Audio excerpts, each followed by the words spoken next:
And our correspondent, Siddhant Subal, gets us you more on this report. Siddhant, talk to us. This is important to understand because, it's not that it's completely unexpected. The fact that the UNSC did not go in for a formal meeting says a lot about what the international body is thinking.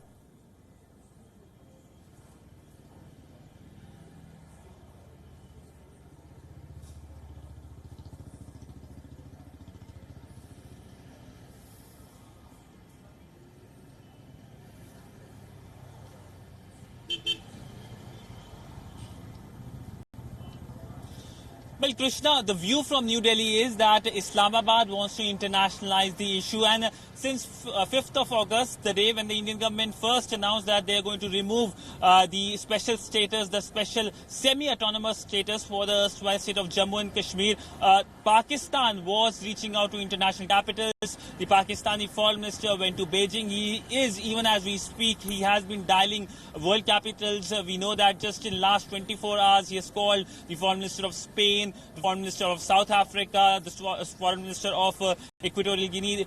South Africa and Equatorial Guinea are the non-permanent members of the United Nations Security Council, and all 15 members of the United Nations Security Council will be meeting today, not in the UNSC chamber, the famous chamber, but in the consultation room and will decide on how to react on the Pakistani foreign minister's letter, which was sent earlier this year. But remember, interestingly, last week also, the Pakistani government has sent a letter. The letter was in fact sent on 6th of August, just one day after the Indian government announcing that they are removing the special status for Jammu and Kashmir. And that letter did not found any kind of weight in the UNSC. In fact, the chair of the UNSC, Poland, came out and said that the India and Pakistan should resolve their issues bilaterally, which shows that Pakistan is not getting any traction when it comes to trying to rake up this issue or internationalize the issue. In fact, the foreign minister of Pakistan himself, Shah Mahmood Qureshi, has himself conceded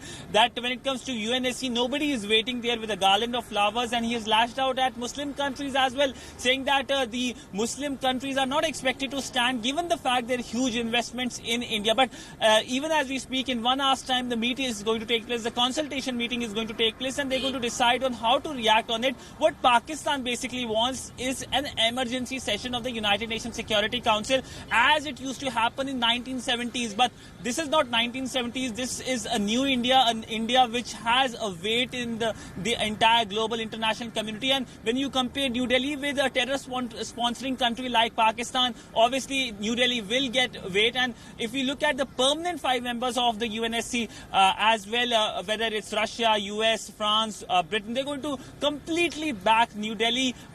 But we know that this entire initiative is a Chinese sponsored initiative, and comes in the backdrop of the visit of the External Affairs Minister's visit to Beijing. But China is not expected to also escalate further, given the fact that the second informal the summit is going to take place later this year in New Delhi, between the president of China and of course Prime Minister Narendra Modi. So clearly there are a lot of things which are happening. And given the fact that New Delhi is an international player, the entire issue is not expected to escalate as well. Siddhant Subal, our principal diplomatic correspondent, joining us with that live update straight from India's capital, New Delhi. Thank you, Siddhant, for being with us here on WION Dispatch.